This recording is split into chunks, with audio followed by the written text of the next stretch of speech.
have a very special guest for you tonight. Hello, we've been expecting you. This is not a test. Your government and corporate overlords have implemented new measures for your own health and safety. We are just following orders. Everything is going to be fine.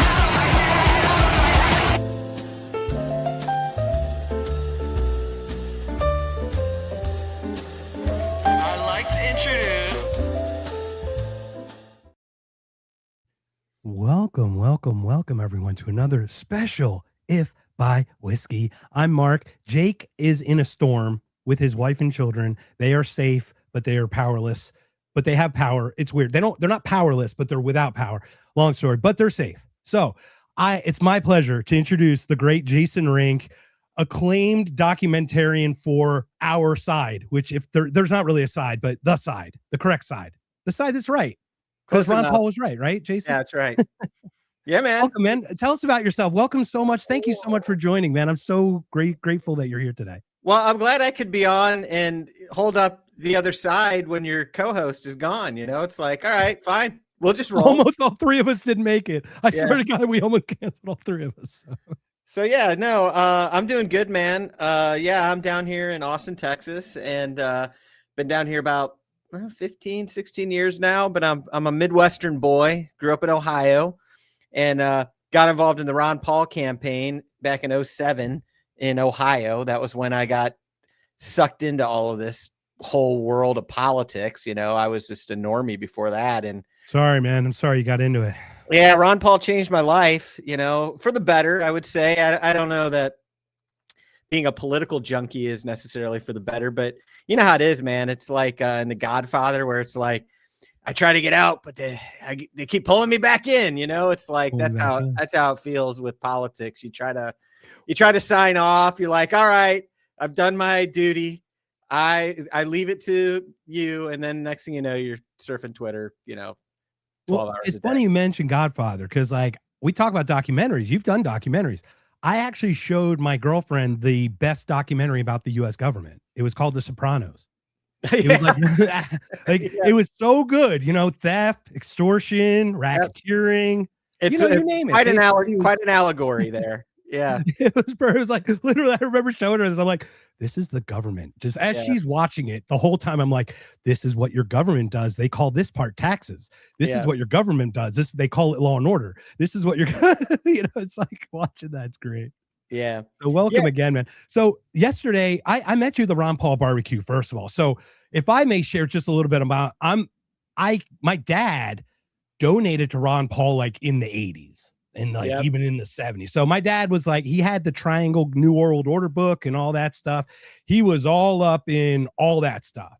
We didn't really know too much about it. So it was kind of like weird because like no one else had that book, right? Like 1 out of every 100 people had that book. But anyway, I meet you.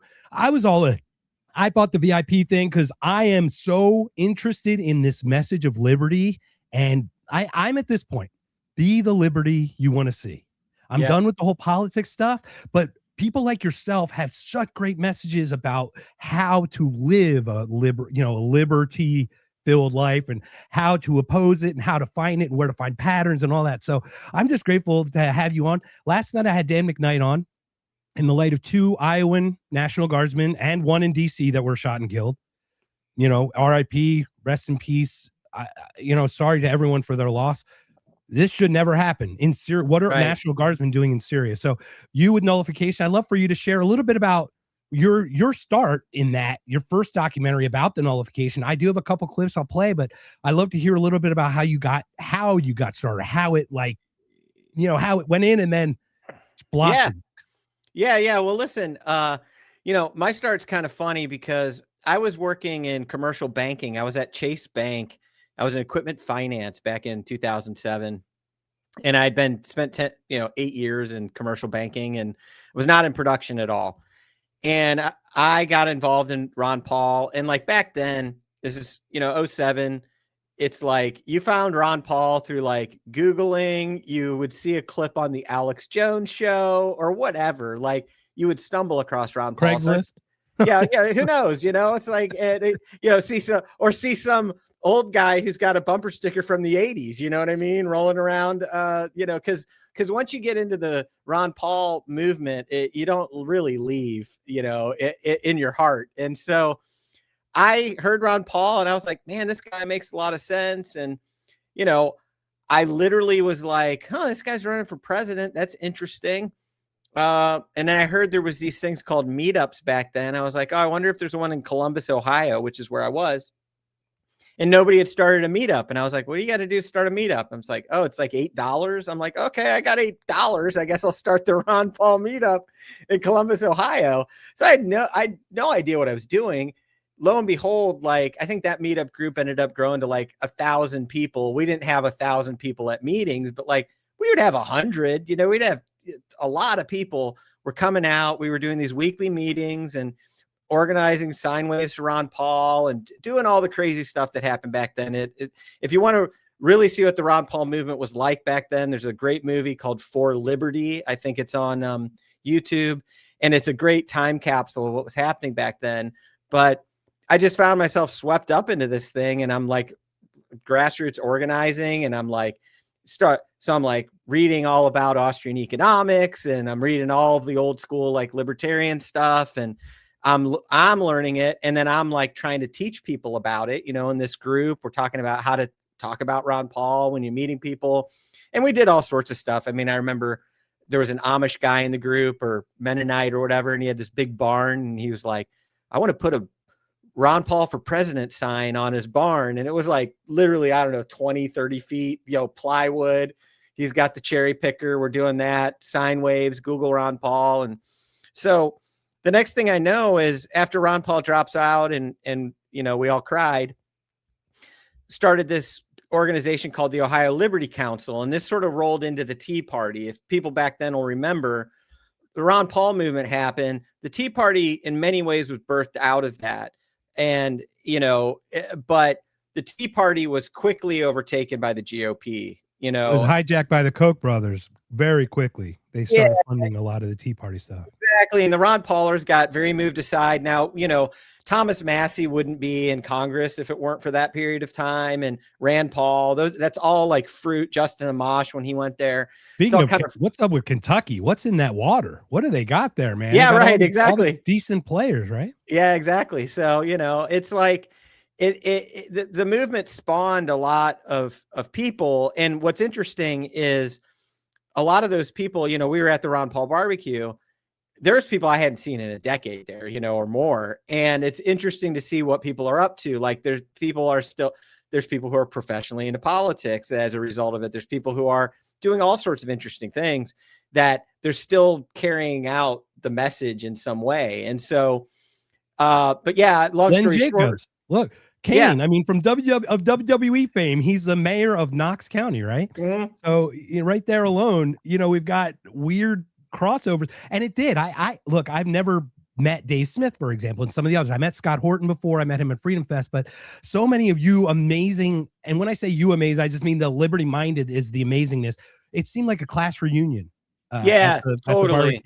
Yeah, it felt really totally like, that way. Oh my God, I haven't seen you in like 5 years, Oh my gosh, yeah. It was yeah. And dude, we're gonna go all over the map here, but just a quick plug for, it is costly to cough up the VIP at some of these things, but you have no idea, sir. Well, yeah, you do. Yeah, but it's in my opinion, when you get older anyway, and maybe you don't have more disposable income. It depends. But at the end of the day, those type of events are some of the best times to go that extra mile, because you get to meet a lot of great people. You get to network. If you're trying to produce or create something in this space, like, you're doing yourself no favors by just being like the regular attendee. And I know some people are like, this sucks. It's $1,000 or whatever. And it's like, well, I wanted to support the organization, as well. Like it was for moving the liberty movement forward and supporting Ron Paul.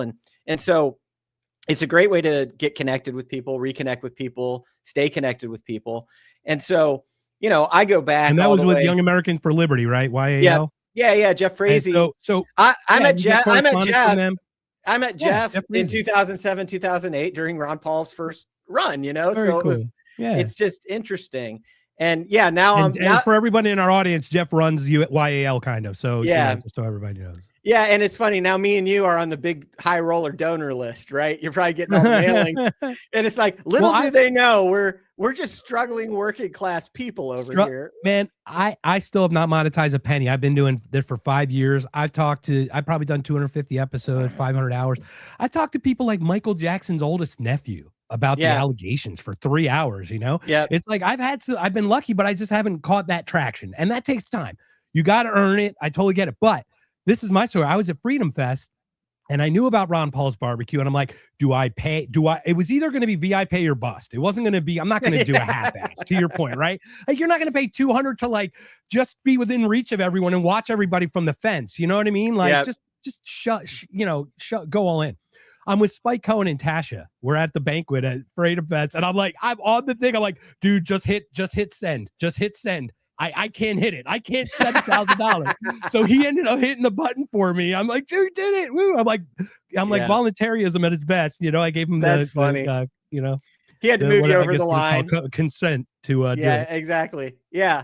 And so, it's great. It's a great community. And again, when it comes to the like, where am I on the libertarian spectrum? It's like, I'm a Ron Pauler at heart. And we could talk about, we'll get into what's going on in the liberty movement and whatnot, and what that even means. But the big thing for me was I got pushed to a point of decision. This is leading up to nullification, which is where we started this conversation. Is I was speaking at End the Fed rallies. Okay, we had a big event. So on the weekends, I'm speaking at End the Fed rallies. During the week, I'm going into Chase Bank. Right. I survived the great collapse of 2008. You're working for the Fed. Oh yeah, totally. 100%. And the funniest thing was when I was learning all this stuff, before I got into banking, I thought all of these people were smart finance people. Dude, it's just salespeople. That's all it is. They're selling financial products. None of them know how the Fed works. None of that crap. And I'm like a college dropout. I don't have an MBA. I was working at Chase with a lot of MBAs. Doesn't matter how I managed to get in there. But I was like, I'm the only person who knows how the Fed works in this whole company, except for the guys at the top. They know because it's the big grift that they're like, yeah, we know how it works. They're the ones lobbying to get the free money to hand out at higher rates. What are you talking about? Yeah, but your standard bankers and even high level people working with businesses or whatever, they don't know any of this crap. Has no clue how the Fed functions at all. No idea. And so I'm in the belly of the beast, and I'm speaking at the Fed rallies, and then we threw this 10th Amendment rally at the Capitol in Columbus, Ohio. Judge Napolitano was a speaker. I was a speaker there. There's different people there, and I met Judge Napolitano. And very cool.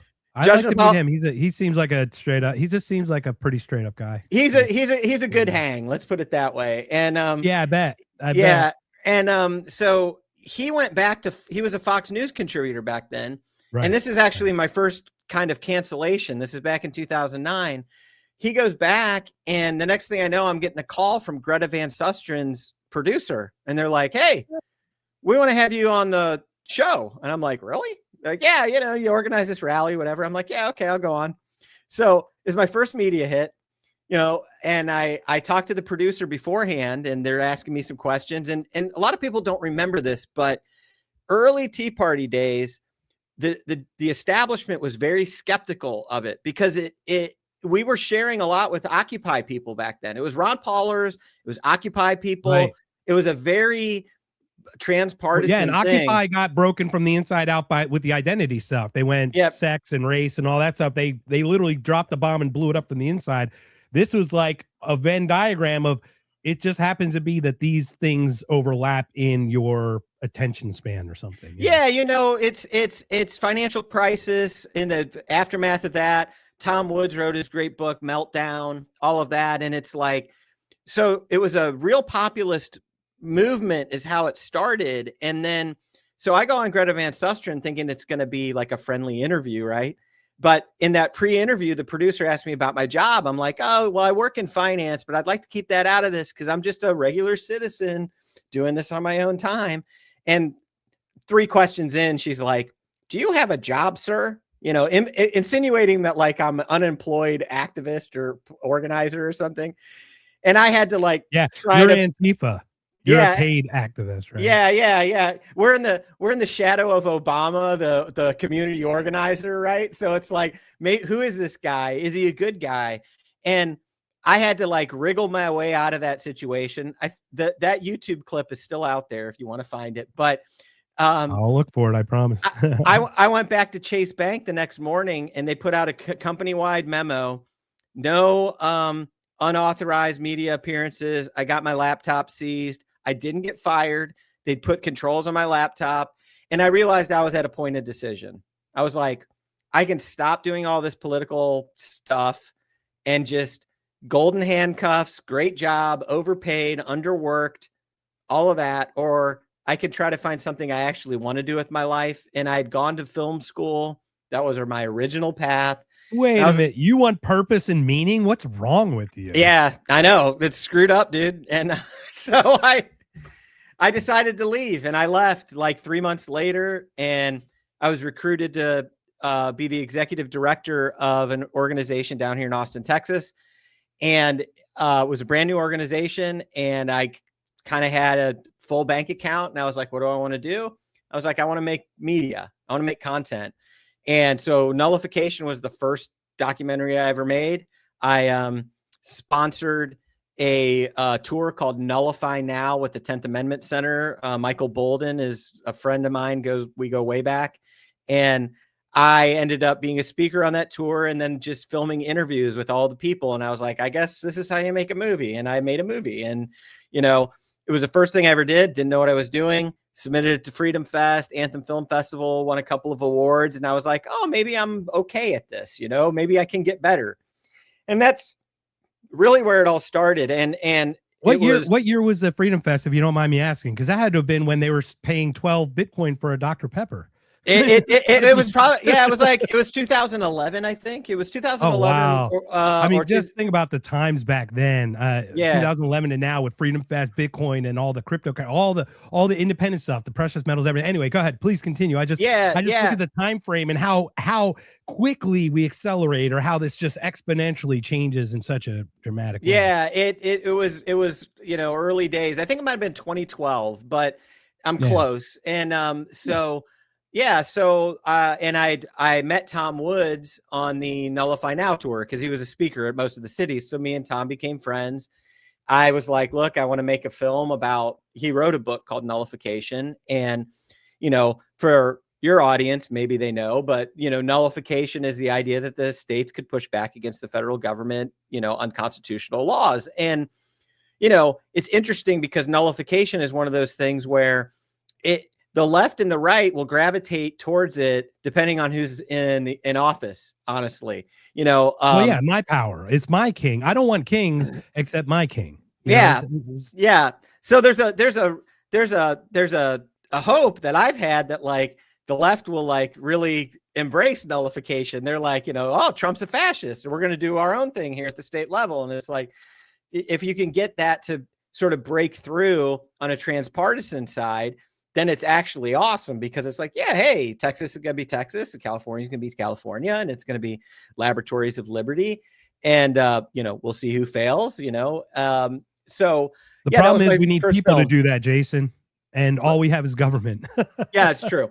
So, you know, but yeah, that nullification, I made that film when I didn't know what I was doing. And I do kind of know what I'm doing now, but it was my first foray into being a filmmaker, and it was totally birthed out of my experiences in the Ron Paul movement. Well, speaking of which, sir, I have a Michael Bolton clip I just want to play from Nullification. I clipped 2 of Michael Bolton's, if I may. So you mentioned you're friends with him still? Yeah, I mean, I feel like or you know, we're brothers. You know, we've spent a lot of time together. And he and I parted ways a little bit on Trump, you know, because I voted for Trump in this last go round and in 2020. But I voted for him twice, in 16 and 20, but not 24. So, but yeah, Bolden is a great guy, and you know, I haven't seen him in a few years, but yeah, like we spent a lot of time on the road, and he's a great dude. I love what he's been up to for all of these years. So awesome. I'm going to set this clip up very quickly, only because it's very short. But basically, I put this exact tweet out. I put this exact post in the Boomer social network known as Facebook, and you will not imagine the backlash that I got. Let me play a little Michael Bolton. I'd love to hear your thoughts on just the first point. Thank you, sir. So there are a few core beliefs that drive me in what I do with the 10th Amendment Center. And they're very, very simple. Rights are not granted to us by government. They are ours by the nature of our birth, of being human. That's controversial. Man, hair on my arm stood up. Well, I take it a step further because like I'm actually what's called an anti-theist. I'm not an atheist, but I have a challenge with the institutionalization of anything, to be honest. Sure. Yeah. And I think that the institutionalization of one's direct faith has been corrupted and bastardized. So it's a very different way to look at it. So Christianity for me is not necessarily true or not true. It's just, it's nuanced. Let's put it that way. Yeah. But I always say, I take it a step further. My grants are from birth, not even from God or government. They're neither. They are at my birth because I'm conscious of that. You know what I mean? Like that's where I'm at. So I'm even more devout about that. But I think, are you a man of faith? I think you have. Well, yeah, I was a Baptist pastor for several years. Yeah, you were a pastor, right? So I'd love to hear your thoughts about that just that clip because it's such yeah. You know, and it's so the way that Bolden puts that together, I mean, it's like I can't argue with that in any way, and it's like, the way that I would define actually human being is that we are one part human, which is our flesh and bone, and one part being, which is that which is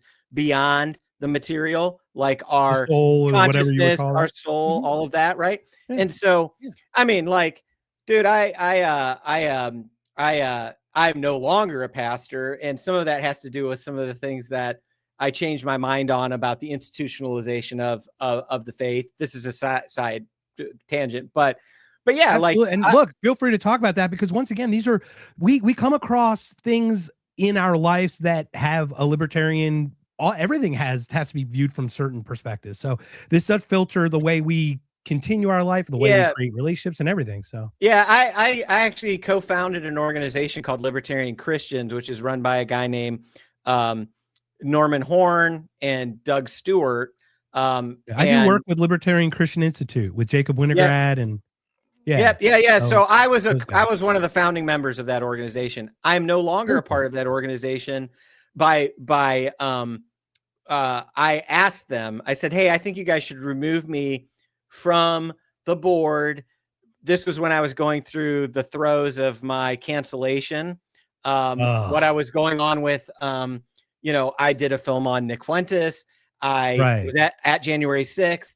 And I was like, look, I don't want some of what's going on in my world to infiltrate or color the libertarian Christianness of what's going on with what you guys are doing. And so I stepped away at that point. Like it was fine. Like I was happy to do it. Yeah. I asked them to do it. You didn't want to be the anchor. Like you clearly didn't want to be to get targeted because of what you were going through. That's totally. Yeah. I wanted to protect the organization. And frankly, I've moved.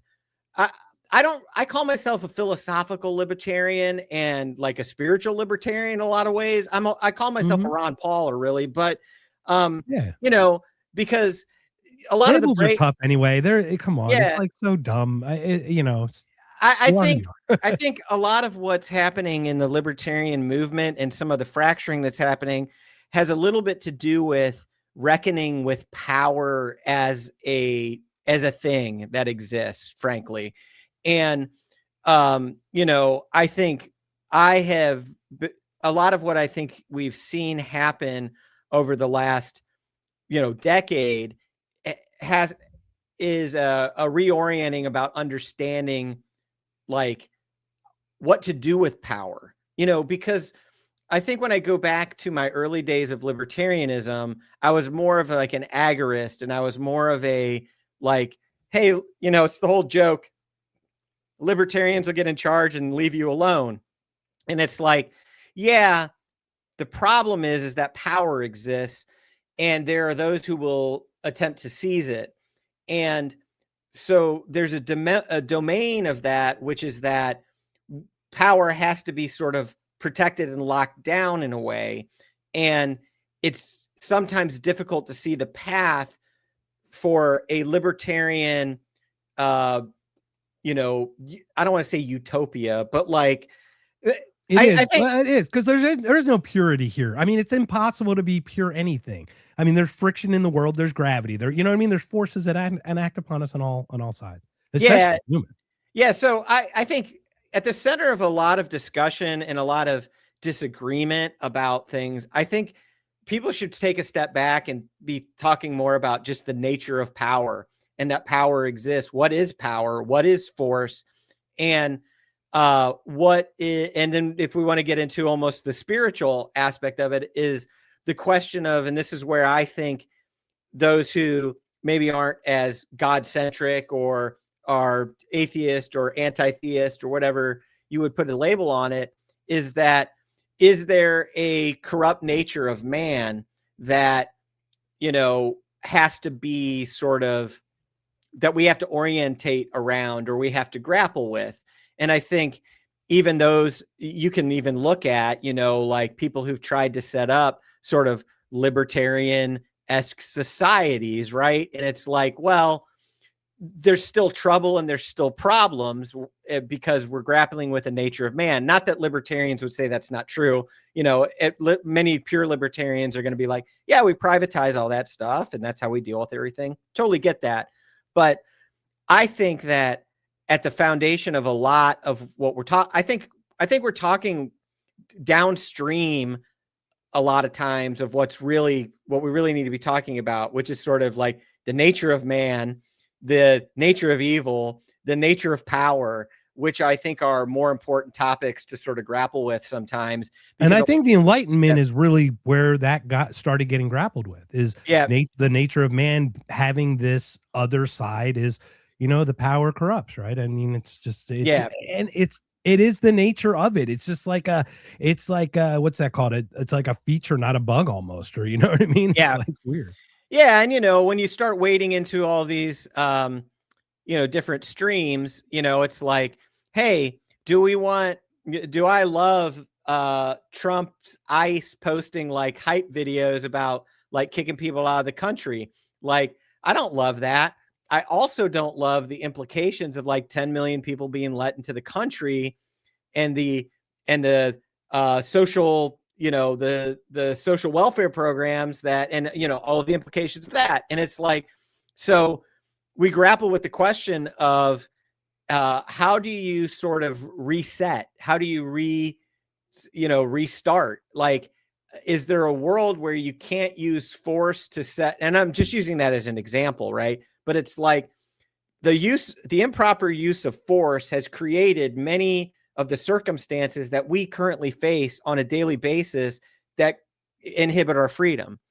And I mean, look, blowback, just using Ron Paul's own words, blowback by itself is us stepping on other people's necks in their territory created a, you know, return. So there's a question of like the use of force to sort of reset the clock or to reset the table, or are we in a situation where we're like, oh, we have the conditions that we have now, and we have to use libertarian means to try to forge a more free society forward out of a mess that's been generated in a corrupt and forceful way. I'm not saying I have any answers to this. And by the way, I have one answer. Get 2A. Let's be honest. If everyone's armed, this shit ain't happening, man. People aren't getting out. People are not stepping over their skis. They're not getting outside of their comfort zone and confrontation. They're like, this is the human nature. Conflict happens. It's conflict resolution, right? So like, I agree. There needs to be a force that needs to be cleaned up. The people need to actually take the streets and do this on their own at this point. It cannot be this centralized piece, the federal pole ice force, you know?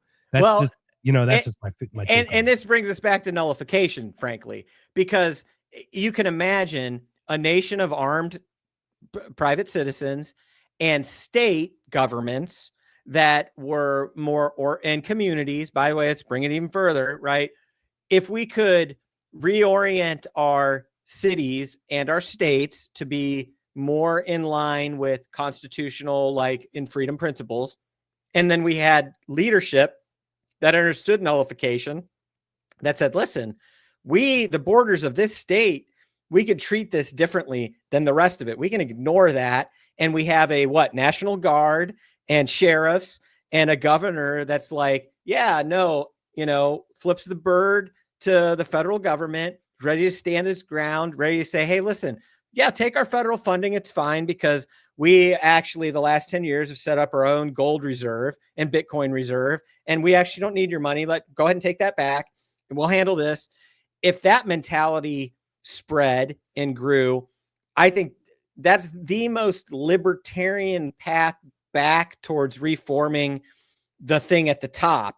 And what we do is we often are so hyper-focused on, because the federal government is so overgrown and so powerful and so operating beyond its means, we focus on that, like, hey, if we can fix this, then we can kind of fix everything else. And it's like, unfortunately, the bad news is we've got to take a much more difficult path, which is to reform from the ground up and create these sort of borders of liberty at a state by state level. And, and almost, I'd argue, even at a smaller level, like, yes, where I've come to is a point, that word subsidiarity, right? I mean, that's really where it's at. So just for our audience, subsidiarity means the most smallest power government part needed for the most smallest task. So don't give the federal government your local water rights. Like, that has nothing to do with them, for example. Like, keep it as local and close to the actual community as possible. That should keep it small, also manage it best for the resources you do have. Well, and I see, Jasonomics in the chat there, secession. Yeah. He's my old co-host, Jason. Yeah. Yeah. And it's like, yeah, these are real conversations that we need to have. And it's like, most of us can see that, like, boy, we're really far from having those conversations. So, we've had Jason Fry. So Jason and I have had Jason Fry on individually and together, I think. He's part of Texit and all, he's written the national divorce and stuff. So you might know him. I may have met Jason before, actually. Texas. Yeah. Oh, okay. Yeah. So and he was in Forge and Fire. He makes knives and stuff. It's like so cool. Awesome. So I want one. Drop a link. Okay. I'm asking him to promote, to push his I'll stuff. connect. You know what? I'll connect you too. How about that? Yeah, cool. He'd love to do it. Yeah. You're in Texas. Maybe you guys can have a dinner and he can present it to you. Yeah. That'd be pretty awesome. Cool. So we've been a little over the map, but like, I still believe nullification. I still believe that's the true way, the true path. And I think that in the last several years, some of us have said, yeah, we're like at a red alert emergency on the federal level. And like, is there a way to sort of like, stop the bleeding temporarily? And I think most of what we're doing is just buying time, frankly. Yeah. We're just printing ourselves into devaluation. I mean, it's literally just kicking the can down the road, it seems. Yeah. Yeah. And, you sort of touched on this. I don't know if it was before we got started or not, but like, I did have a realization, because I was active in politics. I was running this nonprofit until about, 2015, 2016. I worked in production. I ended up working on Rand Paul, a PAC for Rand Paul to get him. He was running in the 2016 election in the primaries against Trump. And I did a bunch of video work, me and a team, to try to get Rand, as competitive. And once he dropped out, I was like, I actually need to go make some real money. And I decided to go focus on, my own production company and building my commercial production company and not working with a lot of nonprofits and liberty groups because there wasn't a lot of money there. And that is a grind. For people who do not know, nonprofit work sucks. It's probably the worst job to have. Yeah. Yeah. And so, and I have a lot of nonprofit homies. You're doing the Lord's work. And it's like, I stepped away from politics and I was like, I'm going to get out of this racket. I'm not going to get involved anymore. And I was going to just sort of wander away into the background. And so I was not really active in I wasn't even like on Twitter or whatever in like 2016, 2017. The last Freedom Fest I went to, in this period was actually 2015, and Trump spoke there. I don't know if people remember this, but he was running. He was in the primary, and I remember it was like in July in Vegas. I remember I was standing next to Jeffrey Tucker, and there was like 800 people in a room, and Trump. You was know speaking. Jeffrey Tucker? Oh my gosh, I've been dying to talk to him during COVID, and he doesn't do interviews at night, so I could never get him. Oh my God, he's amazing. Yeah, go ahead. I barely know Jeffrey. Like, we've met a couple of times. Amazing. But no, I remember it's just like bathing in these ideas. Like these brains walk by you and you can feel it. You know what I mean? Yeah. Like Mark Skousen or Steve, just it's amazing. Anyway, I just remember the reason it's so vivid in my mind is because we were at Freedom Fest and there was Trump, and he was speaking to a room of like 800 people. And it probably was like the smallest room he spoke to for a long time after that. And I remember I just looked over at Tucker because I was kind of like, wait, what? What's it? Like, Trump's here? Like, it just was weird. It was bizarre. Like a surreal moment, right? Yeah, totally. It was just like, huh, interesting. Trump's at Freedom Fest, right? And he was kind of I don't want to say he was a joke, but a lot of people just didn't think he was going to win the nomination back in the summer of 2015. And so I wasn't involved in the MAGA movement then. I voted for Gary Johnson in 2016. And, it wasn't really until moving into the 2020 election that I got reactivated into politics. And so, I was just kind of living my life, trying to make a little bit of money, but the reason I was bringing this up is because I had this realization that this is a random statistic pulled out of my ass, but 80% of my daily experience of freedom has nothing to do with the government. It has to do with the quality of my relationships, my family, the work I do. Does that align for me? The, freedom that I have personally, like the autonomy that I have, where I live geographically and financially. I was like, those things impact me feeling free a lot more than a lot of the government stuff. And so, yeah, it's rarely something actually directly taken from you.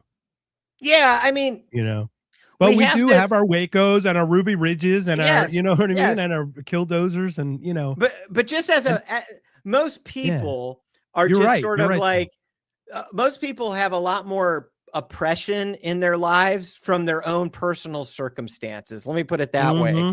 Like what you wake up in the morning. Darn right. They are victims. Yes. Yeah. And I'm not saying that in a way of like, hey, you losers. No, it's like, just wake up to the fact that when you wake up in the morning, a lot of times the thing that you're feeling the most oppressed about has nothing to do with the government. It has to do with your health, your fitness, your money in the bank. Bad decision you made. That exactly. Worst decisions. Yeah. I'm exactly. And so I was just focusing on trying to get that in order for myself. Right. And I feel like largely, yes, I have. And then I got sucked kind of back into politics in 2020 when I started paying attention to Trump. And then, and again, I came late to Trump in 2020. I was like, I'm going to vote for Trump, but I didn't love him and I didn't know anything about MAGA. And I ended up when the election returns started coming in 2020, I was just sort of like that's interesting. Oh, there's a weird water leak. What's that? Why'd they shut down the account? Whatever. And I just thought, that's interesting. And about 2 weeks later, I found myself in Georgia with a documentary crew following the Stop the Steal movement because I saw this whole thing happening that I was like, this feels like Tea Party Part 2, but a little less establishment. And I didn't know that much about MAGA. And I was curious of what happened with the election. And I was like, let me go see if I can connect with these guys. So I did. I got connected with the guy who was running it, Ali Alexander. And I was like, hey, we're going to come film with you. Is that cool? He's like, yeah, if you're not going to do a hit piece. And we did it for 2 days. And then he's like, you guys want to come to Florida? And it's like, I went there and I'm having dinner and martinis with Roger Stone. I'm like, this is weird. And then all of these events. Wait, martinis with Roger Stone. Did the pinky get extended? Did you guys drink with the pinkies extended? I don't remember. I do know that Roger makes a mean pasta. That's all I can tell you. The sauce was solid. Oh man, it's like al dente, that perfect bite. Oh, that's beautiful. Yeah, so Well, you know, and hey. he's got the tattoo of Nixon on his back, like that's real. It's like Jar Jar Binks and Nixon. Is that? Yeah, it's crazy. So I just found fanboy, yeah. myself in this weird universe of, oh, this is the hardcore MAGA who thinks the election is stolen. This is what's going on. Started interviewing a bunch of people. We're at a bunch of rallies, and it led me to being, you know, filming on January 6th, because that was the last hurrah of the Stop the Steal movement, was the January 6th rally. And so, you know, it was just kind of by So happenstance. you were on the grounds, on the actual grounds, correct? Yeah. With press credentials, I would assume, of some sort. Oh no, absolutely not. I mean, oh, okay. I wasn't sure. Yeah, I'd love to hear. I had credentials from the Stop the Steal organization. I had all access pass, but like, you know, not real press, right? Like, but I was making a documentary. I had like 4 people with cameras rolling around. I had some guys who were doing some filming for me, got tear gassed on the Capitol lawn. I never went on the Capitol lawn. And I never went into the Capitol. And that's Smart. why I never got arrested. But, January 6th was just it was just another Stop the Steal rally as far as we were concerned, because that's what it was. It was kind of the last hurrah. A lot of people were like, this is the last speech Trump's going to make as president. And, you know, the way this all went down was I was making a film about Stop the Steal. I was like, I got a documentary here. And during that time, I met just a lot of different characters. We were all over. We were in Phoenix. We were in Florida. We were in, Georgia. And during that time, we had interviewed and met a guy. His name was Jacob Chansley. This was back in December. And so when we're there on January 6th and the pictures start coming out with the Q shaman with the horns and the face paint, my filmmaking partner hits me up. He's like, dude, Jake is in the Senate. It was the same guy we had already interviewed and we had met. And we're like, holy cow, this is amazing. And so we texted him because we had his phone number. Wait, and so we're like, texting while he's in the Senate? It was after he got out. Okay.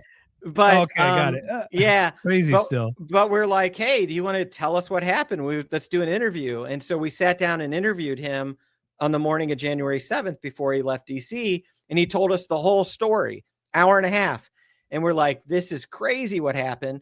And he left and was arrested 48 hours later. And I was like, wow, we have the only interview with the face of January 6th. Now we have a movie, right? And so I spent and for people who don't know, the Q shaman guy is the guy with the American flag painted on his face, buffalo helmet with the horns. He has 2 names, Jake and Jacob. It's Jacob Angeli and Jake Chansley, or Jake Angeli and Jacob Chansley, right? Yes, I was exactly. getting mixed up, but he's got yeah. And you've met him, he's I met him. He's a pretty chill dude. It's like he's on a mushroom trip all day. It feels like. Yeah. There's nothing wrong with it. I'm not that is not a criticism. He just seems. It's a nice way to go through life if you could pull it off. Zen zone. Yeah, I wish I could be functional that way all day. So, but he seemed, and look, if you've seen footage, he's thanking everyone. He is on the PA speaker thanking the police for their work and all their effort. Like, the dude was he was, to your point, harmless. Yeah. So, and we knew that, he told us his story. And when he told us his story, the footage had not started coming out for the Capitol. So when he's like, I went through an open door, he's like, there was a guy who tried to steal muffins from the break room. And I told him, no, don't steal the muffins. We don't steal. And I was like, this is ridiculous. This is not what happened. It's and he's like, comical. Yeah. Like it's a joke. Yeah. And he's like, oh yeah, the Capitol Police escorted me around. I'm like, what? And so it all seemed like a complete tall tale. And then the footage started coming out and I'm like, holy cow, he's telling the truth. And so we felt like we had a great story. So we had meetings with Netflix, Hulu, Amazon, A&E, these executives. We're like, we got this footage, we got this story. And this is just a week after January 6th, not even, it was days after. And there was interest, but they were like, we're not going to platform the Osama bin Laden of Jan 6. And so we're like, okay, fine. He's not, but whatever. We posted a trailer on YouTube. The platform, though, the dreaded platform. Yeah. And this is Like once again, 2021. In the future. We're in the heart of We'll it, talk right? Nick soon, but come on, platforming now. Come Yeah. on, this is such horse shit. Yeah. I'm sorry, pardon my French. No. It's great. It's true, and it's like it's funny. We've come a little ways since then, and but yeah. So and then we come full circle as well because it's the same side that was talking about being platformed or not being platformed is now the one calling to deplatform people. Yeah, exactly. Like get rid of Tucker thing. Carlson, you know? Right, It's like, Right. What do you mean? What do you mean? I don't understand. No, we should not be listening to Nick Fuentes. Nick Fuentes is an anti-Semite. He just exactly. That's what he is. That's a solid Mark Levin, bro. Yeah, I got a Levin, I got Shapiro. It's like a mix of the two.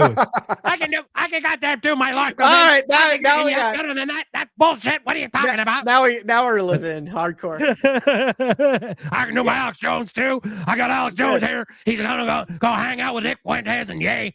Yeah, so exactly. I got them all, man. Anyway. Well, and you know, this is where I first brushed up with cancellation because we posted a trailer for the film on YouTube. I think it was like January 12th. It got like 9,000 views in a couple hours. And we were like, oh my gosh, this has got some legs. And I put it on Twitter and on Facebook. And within hours of each other, account shut down. And I was like, what? This is crazy. And I'm just a random dude, by the way. I didn't have a big following. I'm just like a random filmmaker. And the film wasn't like glorifying violence. It's like clips of the freaking shaman just like being the shaman. And that started my whole cancellation journey. I was like, I am banned from social media. Nobody will buy this film. This is crazy. And so I went on a journey to just independently produce it. And that film is called American Shaman. It's on Amazon and Apple. I may be releasing it later.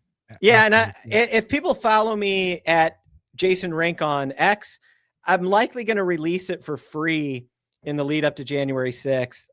Because at this point, I'm not going to make any money back from the film. It's cool, guys. It almost made me broke, but what do you mean? Jake can start an OnlyFans account. I'm sure he could look good and that he could. Yeah, it's good. he didn't make any money from it either. He can subsidize it for you. Yeah. So that was the deal. And I was in the canceled wilderness for a while. And it's awful. You know, when I was there, just because I had built my business and I built clients in my business, my production company business that are mostly right wing or right of center, they thought what I did was cool. I didn't lose any business because I did a film. I was at January 6th. I didn't lose any clients. So I was very fortunate, right? This has a lot to do with how you architect your life, if you can, to sort of make yourself anti-fragile, right? And so I didn't have to stop talking about what I was talking about. Nobody cared for the most part. And so I was able to keep making the film because I was like, it hasn't really impacted my income. I do want to tell this story. So I continued to tell that story and worked on it for a number of years. But yeah, it was in the context of that I met Ali Alexander, that I first met Nick Fuentes. I didn't know who he was. And in 2020, I first met him and saw him speak. And, that leads me to, eventually driving Ye to the Alex Jones show for his I Love Hitler interview, which is another stop on the journey. But I don't know. Do you have any thoughts or anything you want to discuss that I don't want to just steamroll you, brother? No, I'm loving this. No, this is like literally this show should be called Tangents because I could talk for 8 hours about everything. I mean, like I said, I talk with Michael Jackson's oldest nephew for 3 hours. I talk with Jeff Hester, the Hubble telescope guy, for 4.5 hours, man. It's just how it is. Like, it's a time warp. You snap. Look, we're already 50 minutes in, man. I'm grateful for your time. How much more time do you have? I don't want to be, greedy of your time as well. And if Chad has any questions, put up some questions, guys. Yeah. And like, I got some time. We booked a little bit of time here, baby. So we're fine. So I loved it because it's been 3 years.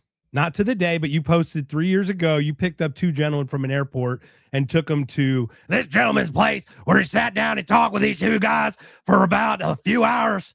Had a great time. I'd love to hear the fly on the wall in that car ride. I just can't even imagine just the hang.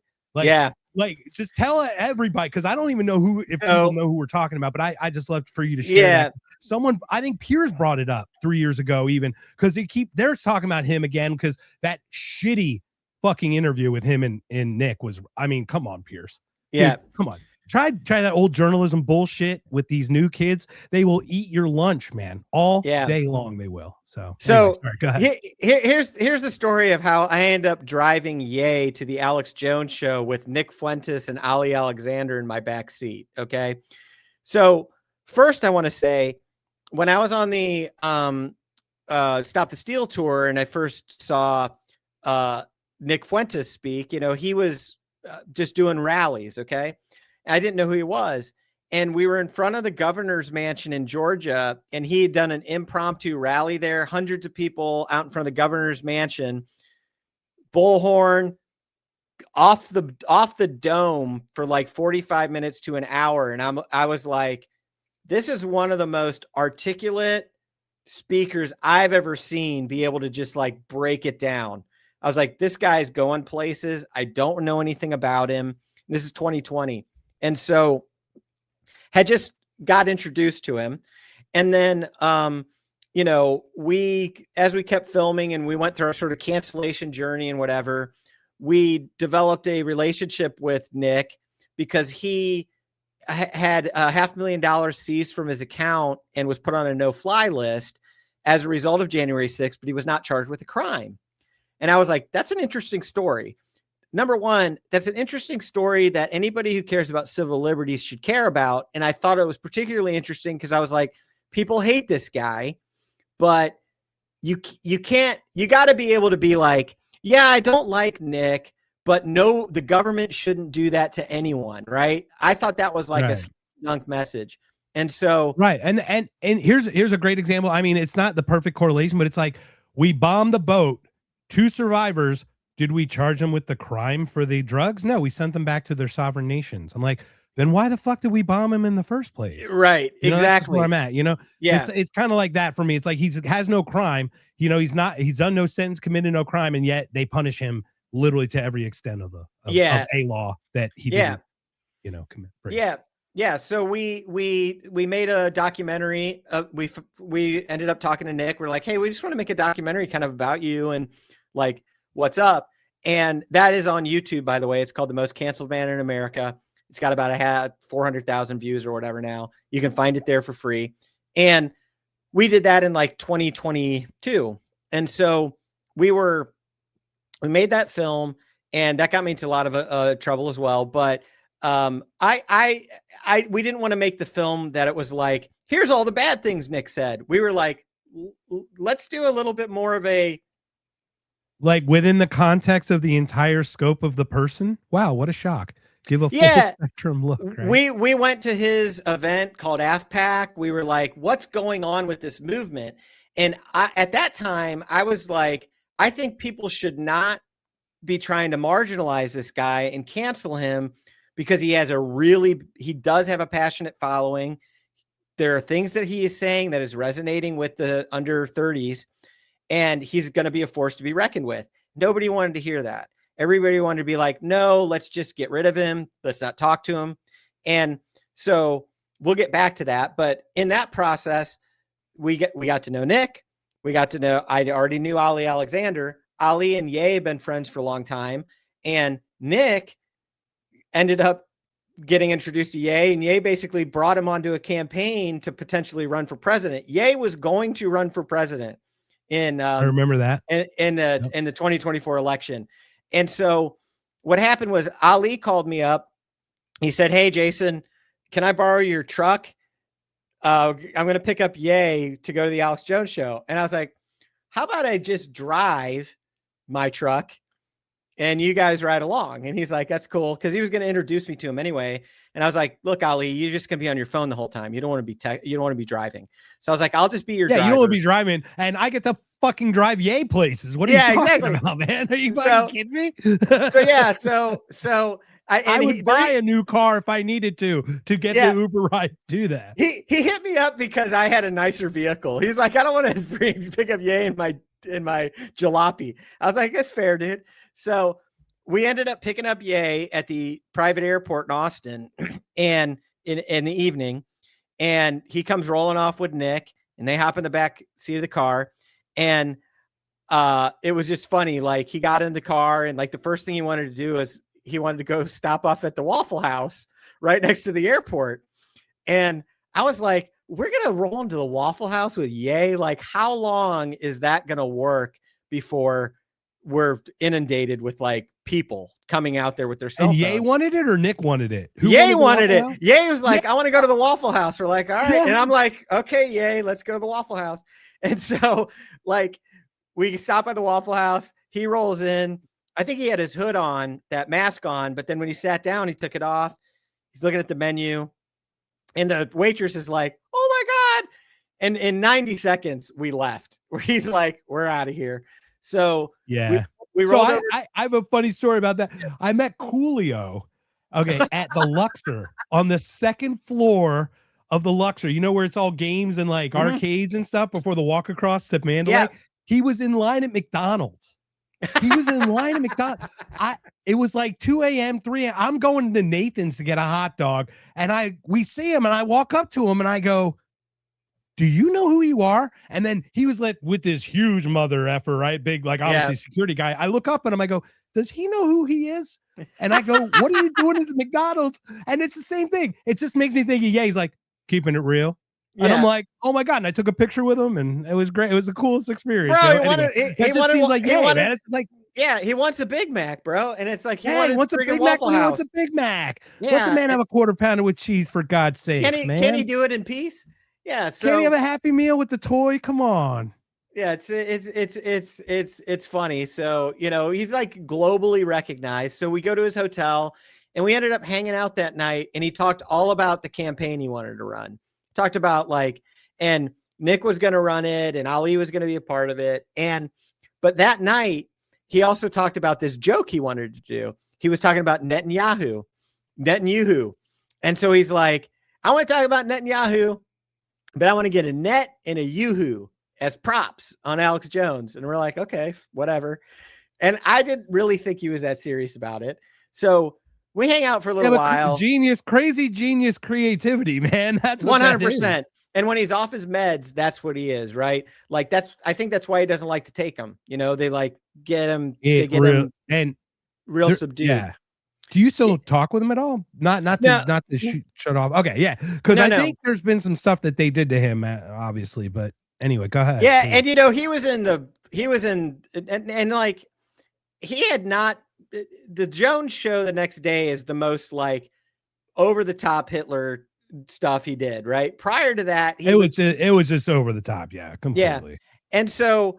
That's just objectively speaking, by the way. That is no judgment or all. That's just subjective. Yeah. And I do have a perspective on why that went down, but like we part ways and the next morning I'm going to pick him up. And so the truth is I do have GoPro footage from the photo that I've shared is from the GoPro. We recorded all of the conversation on the way over to the Jones studio. And, you know, he had a stop. I actually, on my credit card, bought the orange net that he holds up in the Alex Jones show because I go to a sporting goods store to pick that up. And so we roll into the Jones studio and he puts his mask on before he walks in. See, Jones has not seen him with his mask off. Jones is instantly not happy about it. And Ye refuses to take it off the entire interview. Yeah, and I saw that even the beginning was already contentious. You could see him being like, "Get that goddamn thing off your face! What are you doing, covering your goddamn face?" I'm just being. Yeah, during the breaks, every break, Jones is like, "All right, now we're gonna take the mask off, right?" So, but yeah, you know, and so he got on there and he did his rant, and you know, I think it's interesting because Ye was like the first man through the wall in a way on the issue of Israel and the influence of Israel on our political system. I really think anybody who is glad that conversation's being happening openly needs to thank Ye, because I think he was pulling off a bit of performance art in the moment.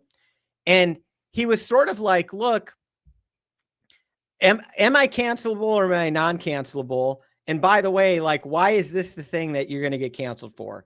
Like, why is saying I love Hitler the line, right? Why isn't, there's no other line but that. That's the line. And so I think I do think he has a lot of very interesting thoughts about all this, and the way that he sees like the hypocrisy of the cancellation machine, the media, all of that. He had already experienced like, some cancellation at that point. And so I think that's like a seminal was it right interview. after DEFCON 3? Was that Yes. right after the DEFCON 3? Yeah, yeah. And that's Adidas and everything else, right? Yes, exactly. So he had already lost that, right? And he was like, yeah, so imagine where he's at. Like, look at Nick's attitude, obviously, with him being, treated the way he was. Yeah. So I think he was the first man through the wall at making, hey, we're going to talk about Israel in this country and the influence of AIPAC and all of that stuff. I think he was kind of the first man through the wall. He took a lot of the arrows for it. And so I think Michael Jackson was an earlier adopter, actually. Michael Jackson and Prince and a couple others. Yeah. And, there was a little, I think they faced some, we saw the scrutiny they faced as they were going through their stuff. So yeah, but Ye clearly, and then you look at his relationship with Candace, and I don't know when that was, but that cultivates clearly Candace carrying the torch for that and seeing that, and the way Ye's been treated by his constituents and the people that he's basically made billionaires, or at least multi-millionaires. Yeah. So that was it. I've got a little documentary that's sort of brewing. I kind of want to do a doc that's kind of about that story, right? Like, I want to go. I think that would be cool. I want to interview Jones and like Owen and Harrison, the guys who were there. I want to go back and like interview Nick about it. And we've got a lot of footage we haven't released. And I think it would be interesting to make a doc that's sort of about some of like how it catalyzed a conversation in the country and, about cancellation or whatever, but who knows if that'll ever get made. That sounds like an Anthem Fest type submission, really. Yeah. That'd be an interesting one. I have lots of ideas. I like it. So, but yeah, more ideas and not enough, to be honest. That? I'd rather have more ideas and not enough. Yeah, you know what I mean? Like, rather have ideas you don't get done than ones that you don't even have, Yeah. So I think it's interesting, and it's been quite a journey. And, like a lot of people now, I was very pro-Trump, and the Maha Alliance leading up to 2024. Yeah. I didn't want to black pill. I saw what's a lot wrong with that. What is wrong with Maha? Like, literally make America healthy again. I mean, come on. What are you gonna? And I had a lot of hope for like RFK and Tulsi, and I was a Doge supporter, and I think if you look at the campaign, there's a lot of people who are like, yeah, you got fooled again, and it's like, I supported Trump in 2024 with my eyes open. I saw what he did in 2016, how he filled it with a bunch of neocons and a bunch of dopes, and I think Bolton, yeah, exactly. Pompeo, yeah, Haley. Yeah. And so I think a lot of us we're sort of like, look, this is going to be the moment to see if like him almost getting assassinated and realizing he was surrounded by a bunch of terrible people in 2016 makes a difference. And I think the answer right now is like, not really. Like, actually it is. It actually solidified that they will kill him if he gets out of line. But yeah, that's true. That's true. It was the wrong lesson. More of a confirmation for him. Yeah. It was the wrong lesson that he took from that. So, I stand with the people who are like, I think his handling the Epstein files was like a colossal unforced error, a total blunder. I'll never regret supporting Trump because he pardoned the J6ers. I was a big proponent of that for many years. And Ross Ulbricht, like the freedom of individuals is important, and especially people who value freedom. And I think most of the J6ers who were thrown in jail, and Ross specifically, like, are all people who understand freedom, value freedom. And I think them being free is a win. And so, where do we go from here? I'm not sure. I really think Trump's, he's done. Like, we're moving into the midterms. Nobody's going to do anything radical. The Republicans, I think, are going to lose the midterms. They're going to lose bad. And he's not going to be able to get anything else done. That JD Vance is tainted. I'm not gonna. I'm talking strategically. If I were a Republic, if I were RNC, I'd be very strategically concerned that he's getting some stink off of Trump. Well, and I think the way to understand what's happening right now with the Tucker, Nick Fuentes whole situation is this is actually about trying to sideline Vance. See, the loudest voices who want Turning Point to say Tucker is a bad person and Heritage to say Tucker's a bad person is because they want Rubio or Ted Cruz to be the nominee. They don't want Vance. They're never Trumpers. They've always hated Trump. And I'm not even saying that Vance is a legit MAGA guy because he was a never Trumper too. He was a never Trumper, right? Yeah. But like, and see, I'm concerned about the ties with Palantir and Teal and just the overlap with Ellison's and buying all the TikToks and the CBS's with Barry Weiss. Oh, yeah. Like, all this stuff is just absolutely, it's like for you and I, it's like once you it takes a while to deprogram. It hurts. But when you do, you start it's the Matrix. You see the code. You just see like blonde, brunette, redhead. Like you literally see the code behind it. And it's like, oh, every story's the same. It's just how they're going to manufacture it this time, you know? Yeah. Yeah. So the real battle right now that's playing out in real time is how to prevent JD Vance from becoming the president because they aren't comfortable with him. They don't like him. Right. Rubio is clearly the one that they want. He clearly wants Venezuela to fall so Cuba can fall. And by the way, everyone who complains about the Venezuelans in America, thank you, Marco Rubio, for keeping them here when he co-signed a bill with Eric fucking Menendez, everybody. You know, gold bar in his pocket from Egypt, Eric, and the cash with his embroidered shirt, Eric. That guy. That's who he worked in bed with to keep Venezuelans here to try to destabilize that country and then blame the Venezuelans for being here. Yeah. Welcome. He's playing welcome the long to your government, game, everybody. you know? Yeah. No, I know. I'm just saying, like, welcome to your government, everybody. Like, all you have to do is have a little bit more than a goldfish memory, and all this stuff just crumbles because they all contradict themselves. Yeah. Yeah. So that's how to make sense of that is that Vance is absolutely like a creation of the tech bros and all of that stuff. And he is well spoken. I mean, he speaks well. I didn't know Tim Walz, I didn't know Vance, but when I thought the debate, I thought Tim Walz would actually do okay, and it obviously clearly was not the case. Yeah, it was like it totally flipped me on I was like, wow, JD's pretty eloquent. He carries a message pretty well. And growing a beard was key for him, by the way. So I bet. All of us without a strong jawline need to have a beard game. He's got that weird chin, right? That soft chin or whatever that. Yeah, exactly. So a fall away. So I mean, going into the next election, not that, I mean, I don't care that much anymore is the truth of the matter, but like at the end of the day, I think I don't either. Yeah, I do think that Vance represents the only clear hope that we have right now. Like Rand Paul, I don't know that he's got the aspirations for it, but I would like to see. And Massey doesn't want it either. I'm pretty certain. Yeah, and this is one thing that's true when you look at the history of presidential candidates. You're going to be hard pressed to find very many congressmen who didn't become senators or governors first who won the presidency. It's very rare. It's or true join with Ron Paul. Like the cabinet in some way, like Secretary of State. Yeah, exactly. And I think most of the people are surrounding Trump right now, like the Rubios of the world, they're only in the cabinet because it helps them to achieve what they want to do is become president. And everybody knows how quickly Rubio will become like the worst guy as the president. It'll happen. He's already the worst as a nobody. What are you talking about? Yeah. Like he's said some things since he's initially when he was with Trump, that's like, oh, maybe he's like a little bit better than we thought he was. It's like, no. He weaseled in ways. You could smell it. You're like, no, he's not. Yeah.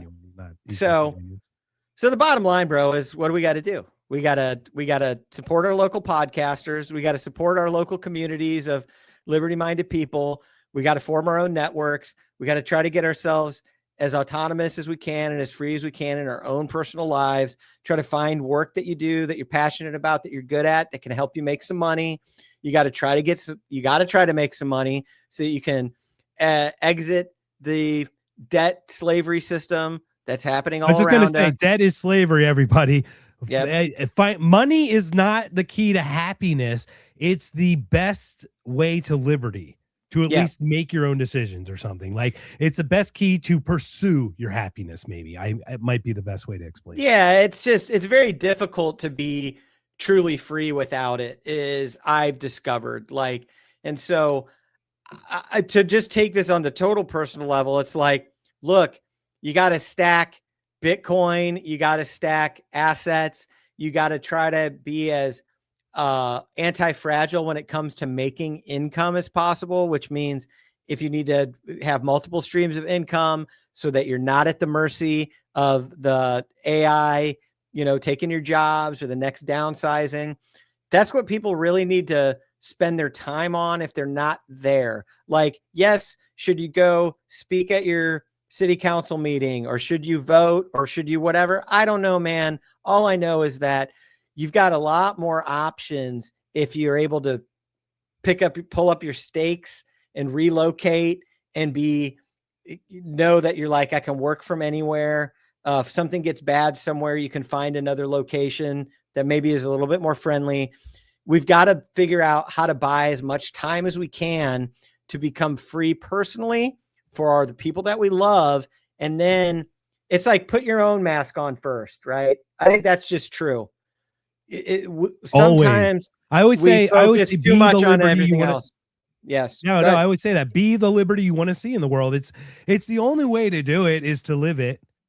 Like, I'm trying to I know I work remotely, but I'm like in that point where I currently have means, but I don't, which is why I'm trying to transition to something like this. And this takes forever to build, but I'm willing to put in the equity and the time. That's what that's what I'm here to do, because that's what it takes.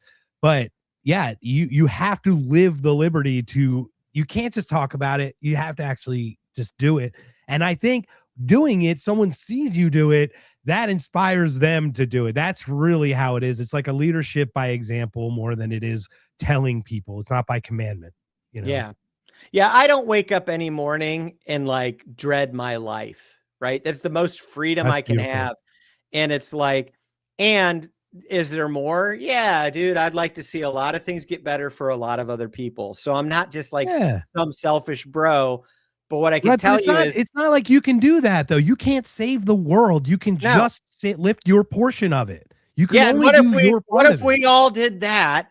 Then there's a lot less other people that need to get saved, right? And so it's like, we can do what we can to try to live a liberty-minded life, try to live a life of integrity that, we represent ourselves, consistently in the world, and we try to live by the code that we have, and then, do what we can with the platform that we have to try to influence other people. And it's like, we're not all going to have a huge platform. It's okay. Like, there's people we run into all the time. I think we're moving into the time frame of the multitude of small platforms. I think that a lot of stuff that's happening in media and tech right now is going to move people to hyper curated content, like content that speaks directly to me, because we're going to be able to find that, and we're going to be able to produce that. And there's going to be more people producing that. And so we're going to be able to produce our own curated playlists of songs that we make. Like I make music with Suno AI, and it's like, I got playlists of stuff nobody else has ever heard. And it's like, I'm making content for myself. And it's like, I'll find other people who like that stuff, and we'll come together, and maybe I'll get an audience, maybe I won't. But I think there's a 60 minutes on Muzak back in the day.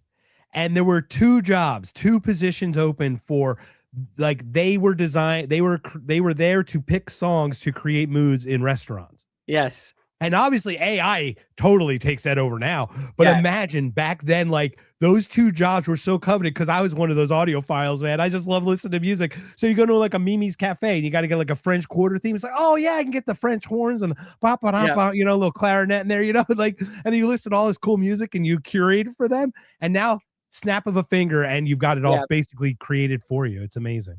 Yeah. So please continue. It's just a funny No. contrast to how that job is like one of those ones where AI is just literally removed and it. look, AI is not going away.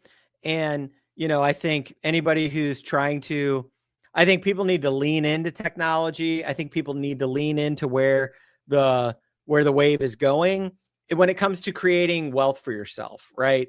And I don't think you have to sell your soul. I don't think you have to be like, you know, I'm going to become just a cog in the matrix. And yeah, okay, I'm going to make sure I have my thumbprint and face and profiling on everything or whatever. But privacy is an illusion, guys. Like, we have surrendered most of it voluntarily to participate in the, you know, the town square of social media.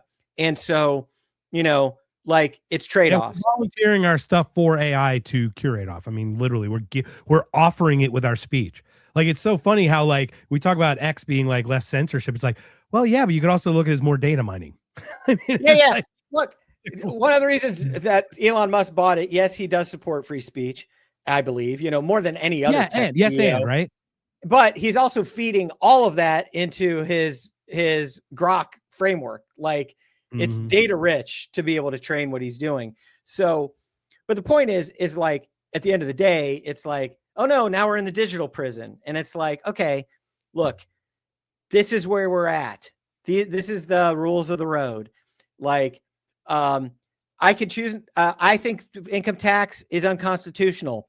I pay it voluntarily because I can have more impact on what I want to do in the world when I'm not in prison, right? The same thing is with technology. Look, I get it. Google this and Facebook that, whatever. And it's like, look, but do I want to have a voice in the town square? Like, yes, I do. I want to have a space where I can speak and where I can influence minds in the small way that I do. And it's like, that's the trade-off, right? So there's a lot of trade-offs. We're in a crazy world. I'm a Gen Xer, you know, like, I've seen the whole I didn't have an email in college. What year born? I was born in 74. So me too. What month? November. No, okay, I was September. So I'm a Scorpio, baby. But all right, I'm a Libra, I think. Yeah. Like that. So at the end of the day, I think, man, we need to discover more paths of freedom personally, exercise more freedom personally, orchestrate our own experience of the world in as free a way as possible. And that could take a long time, and get our own houses in order. And then from that space, we have a lot more power to go out and create the impact that we want to do. So I don't know. That's I don't the know thing about it. Responsibility, accountability, right? Clean your room. I mean, look, this is what we're finding. We're finding that certain subjects break everyone. Given enough time, something's going to break you and you're going to lose all your credibility, right? So that's Peterson now with his current stance on certain things. But his earlier stuff, clean your room, some of the things, the chaos order, brilliant. Maps of meaning. Why can we not take the ideas? Why do we have to couple them to the people? Like, it's like I've never believed things, because like any attack on a belief is like attack on the person that holds it, you know? So it's like, why can't we just have exchange of ideas? I love that concept, exchange of ideas. That's such a, you know, and all truth is, you know, truth. That's capital or lowercase, however you want it. But whatever it is. All truth is universal truth. We already own it, right? So we're in a world where people illuminate it for us, right? But it's not their truth, right? Anything true that Jordan Peterson pointed us to, that truth sits beyond him. It comes from the same place that having rights as a human being comes from, right? It comes from something beyond our, you know, meat suits. And everybody knows this. Like, everybody knows there's this intangible thing happening. It's non-material.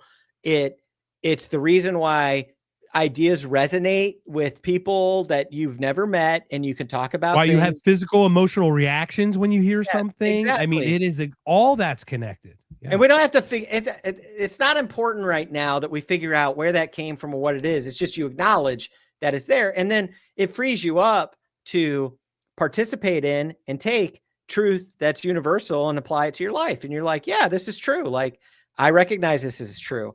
On that note, this is just, I'll say this and then we'll see if there's anything more to be said. But like, Yeah. One of the things I talk about is the idea of being integral with your word. Integrity is about being your word as much as you can. So if I told you that I was going to be on your podcast this week, for me to be my word is that I actually show up at 5 minutes before when I said I would. And if not, I need to handle that in such a way that creates as little cost to you or to anything as possible. That's how I'm integral, right? Stuff happens. Yeah. Something might have happened and I couldn't be on here, but I would have handled it in the most integral way possible to honor my word, because I am my word in many ways. That's all we are. And as a receiver of that, knowing who you are, it's my job to offer the grace that shit happens and then we reschedule. Yeah. Right? But how much more power is there in our relationship if you know that you can count on me for my word? And how much better is it for us then to enter into an agreement, right? To contract together in a very libertarian way when I have a history of being my word. You have a history of being your word. And so much of what I think people who we want to live free and we want to be free and we want to have the government out of shit. It's like, hey, the most libertarian thing most of us can start doing is try to be our word, and for our word to be our bond and our contract as a man, as a human. And we all fail. It's fine.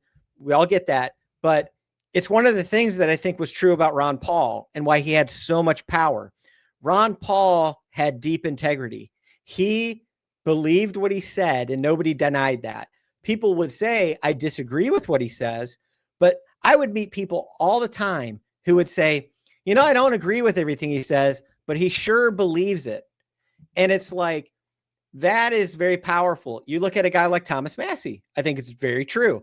Why is this congressman like have all this so much of a powerful influence that you've got Trump freaking red in the face trying to get rid of the guy? It's the power of integrity. And he's trying to get rid of the one of 435. Exactly. And he's not even close to the worst one, right? And it highlights the lack of integrity of the other party, by the way, of Trump. And so integrity is one of a new number of things that just as human beings, we can find power and we can find freedom in moving through the world in that way. And so, listen, I like to think about and talk about that stuff a lot of times more. It's like I said, it's all upstream. I hear a lot of people who are like, we just want the government out of our lives. It's like, hey, what if we conducted ourselves as people that don't actually need the government to rectify our problems? You know what I mean? Right. But how many libertarians have you met that you're like, hey, nice guy, I wouldn't do business with him? You know what I mean? It's like, and you could say that for Democrats and Republicans too. Yeah, but that's because we're all autists, though. It's because we don't make eye contact and don't shake hands properly. Yeah, but it's like, we're the ones, if anything, the most powerful thing we could do for our message is for us to be the people of the word, right? It's like, hey, bro, that libertarianism thing and that freedom thing, like, it actually can work, because I've experienced how these guys interact with each other. And it's like, wow, they're just like, that dude says he's going to do that thing and he does that thing and they don't even sign contracts half the time because they've got so much workability in the relationship. And it's like, I wouldn't even need to take you to court, because it's like, bro, we can work this out. Yeah, we got a third party. It's this homie. He's his word. He's going to be able to arbitrate between us with no bias. Because why? Because he's a homeboy and he's his word, right? And it's like, that's that. So the older I get, the more I go internal, and I'm like, most of the work to be done is right here and right here. Oh, yeah. it's all to be done there. And then once again, you can maybe share how you got to your way of showing someone else, right? And then they can either adopt it or not. And like it is interesting though, because I find that reputation part a lot more Eastern, like Middle East is my word is my, you know what I mean? Like if their word was ruined, their reputation was ruined. I'm curious, and that's so powerful though too, because that is what this is I remember I've only been to 2 Freedom Fests. My first one, it wasn't that I was gate kept, but it's like, who's this new guy? Like, that's literally what it is. And who wouldn't? You got all these guys have been there 15, 20 years in a row. And this guy who's like 50 shows up and they're like, who the fuck is this guy? He's a little suspect. Right. What are you, a Fed? You know what I mean? Like, seriously. So like the second time going, I was like, that's a healthy instinct. That's a we should think most people are feds the first time we meet them, but I digress. We shouldn't even ask. You know, it should be the first question, right? So I remember that, and then but the second one is like, oh my God, this dude came back. He's kind of for real. Yeah. You know what I mean? And then I went to the Ron Paul barbecue, a lot of crossover. Tom Woods at the first Freedom Fest. He missed the last one, but then he, you know, Dave Smith finally, and then Scott Horton and Liam McCullum and all these other cool, like Daniel McAdams. I mean, come on. The list goes on and on. I didn't get to meet Dr. Paul.